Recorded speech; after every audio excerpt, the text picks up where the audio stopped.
एक था बंटू बंदर। वो कोई काम नहीं करता था। पूरे जंगल में इधर उधर घूमता रहता था। लोगों को बेवकूफ बनाकर अपना पेट भरता था। लोगों की चुगली करके आपस में लड़वाना उसका शौक था। वो बस चुगली करता, दूसरों को लड़वाता और अपने खाने का इंतजाम करता। उसके बाद कभी किसी पेड़ पर तो कभी किसी नदी किनारे लेटा रहता। उस दिन भी बंटू नदी किनारे लेटा हुआ था कि तभी वहाँ पर दो बकरियां आईं। बंदर भैया, हम दूसरे जंगल से आ रही हैं। हाँ, इस जंगल में हमारी बुआ रहती है। हमें उनके घर का रास्ता नहीं मिल रहा। घर से निकलने से पहले हमारी माँ ने बताया था कि वो हाथी दादा के घर के पीछे रहती है। नदी किनारे चलते जाना, बुआ का घर मिल जाएगा। पर हम काफी देर से इधर उधर भटक रही हैं। वो रास्ता नहीं मिल रहा। क्या आप हमें वो रास्ता बता सकते हैं? आपकी बड़ी कृपा होगी। बंटू बंदर ने उन दोनों की ओर देखा और फिर उसकी आंखें गोल गोल घूमने लगी। उसने कई दिनों से कोई शरारत नहीं की थी। उसे एक शरारत सूझी। क्यों नहीं, भटके हुओं को रास्ता दिखाना मेरा काम है। तुम ऐसा करो, सामने वाले बरगद के पेड़ तक जाओ, ठीक है?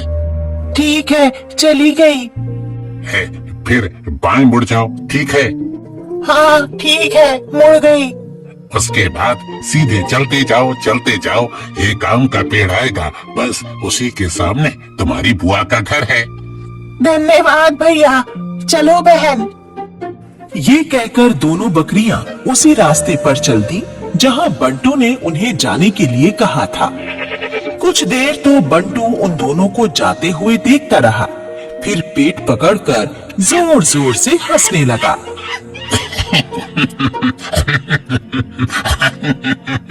वाह, कैसा बेवकूफ बनाया, कैसा मजा आया। बंटू हंस हंस कर लोटपोट हुए जा रहा था। तभी जोर जोर से हंसते हुए उसकी नजर आसमान में उड़ते हुए एक बड़े गुब्बारे पर पड़ी, जिसके नीचे टोकरी लगी हुई थी। पर उस टोकरी में कोई बैठा नहीं था।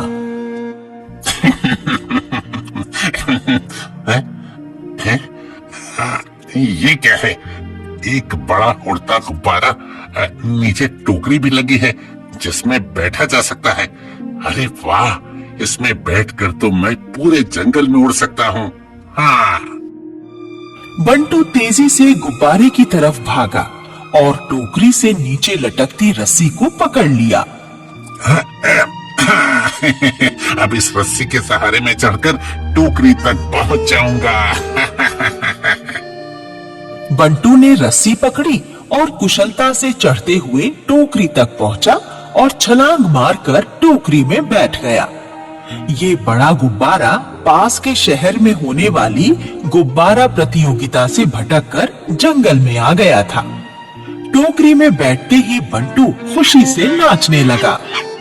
अरे वाह, क्या चीज हाथ लगी है।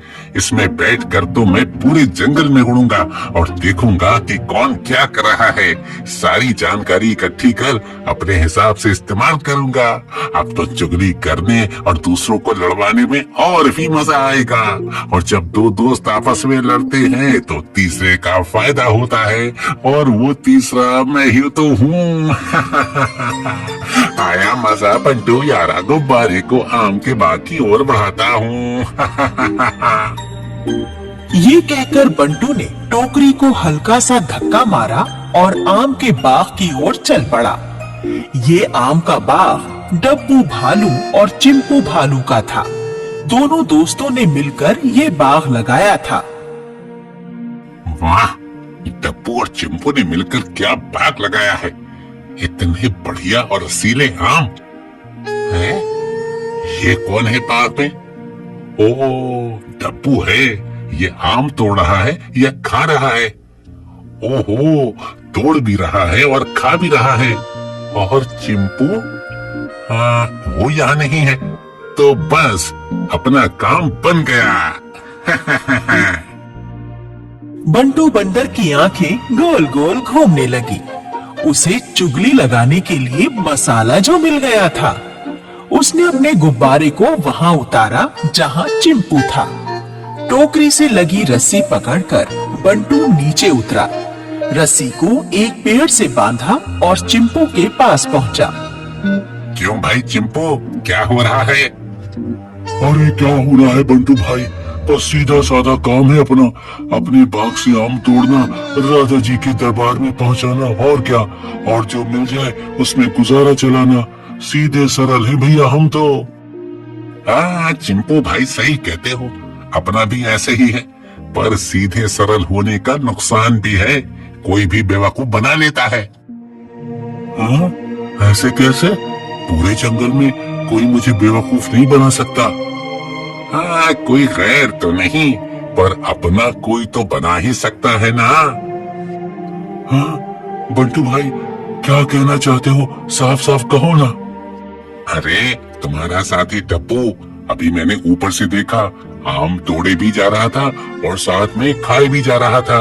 अब जो आम उसने खा लिए उसके बदले में तो तुम्हें दरबार से कुछ नहीं मिलने वाला है। नहीं, ऐसा नहीं हो सकता। टप्पू मेरा पुराना साथी है और हमारा आपस में समझौता है कि सारे आम राजा जी के यहाँ ही जाएंगे, हम कुछ नहीं खाएंगे। अरे तभी तो मैं कहता हूँ कि हमारे जैसे सीधे सरल को कोई भी बेवकूफ बना सकता है। नहीं नहीं, मैं नहीं मानता, मैं खुद टप्पू से पूछूंगा। हाँ हाँ तो चलो। चिंपू गुस्से में आम के बाग की तरफ चला, साथ ही बंटू भी। बंटू के चेहरे पर तो जीत की मुस्कान भी थी। बाग में पहुंचकर चिंपू ने देखा कि डब्बू आम तोड़ रहा है। हाय देखो बंटू, टप्पू तो आम तोड़कर टोकरी में रखे जा रहा है। अरे चिंपू भाई, इसने आम खाया भी है, मैं झूठ नहीं बोल रहा, तुम खुद पूछ लो। चिंपू बंटू की बातों में आ गया और डब्बू के पास जाकर बोला, टप्पू भाई, आम तोड़ रहे हो या खा रहे हो? तोड़ रहा हूँ चिंपू दोस्त। पर बंटू ने ऊपर से देखा है तुम आम खा रहे थे। हमारे बीच तय हुआ था ना कि आम हम में से कोई नहीं खाएगा। अच्छा वो, अरे मुझे काम करते हुए भूख लगी तो एक खा लिया, पर ऐसा पहले कभी नहीं हुआ। हाँ आज पकड़े गए हो, पहले कभी नहीं पकड़े गए, क्या पता पहले कितनी बार खाया है। ये सुनकर डब्बू को गुस्सा आ गया। वो चीख कर बोला, हाँ खाए हैं, क्या कर लेगा तू? अच्छा ऐसा, अभी बताता हूँ तुझे। ये कहकर चिंपू डब्बू से गुत्थम गुत्था हो गया। दोनों में जबरदस्त लड़ाई हुई। दोनों निढाल होकर गिर पड़े। बंटू ने देखा यही अच्छा मौका है। वो चिंपू के पास गया और बोला, चिंपू भैया, मैंने तुम्हें बाग में होने वाली चोरी के बारे में बताया, मेरा इनाम तो बनता है ना, 2 आम ले लूं? ये कहकर बंटू ने 2 आम लिए और आंखें नचा नचा कर खाने लगा। आम खाने के बाद बंटू ने फिर से अपना गुब्बारा खोला, उसकी टोकरी में बैठा और उड़ चला। अब तो ये बंटू की रोज की बात हो गई थी। वो गुब्बारे में बैठकर जंगल के ऊपर उड़ता, कोई भी घटना देखता तो खूब स्टाइल से चुगली खाता। उसकी इस चुगली खाने की आदत के कारण जंगल में सभी में आपस में खूब झगड़े होने लगे। जंगल की शांति भंग हो गई। सारे जानवर परेशान हो गए। सब इकट्ठे होकर राजा जी के पास पहुंचे।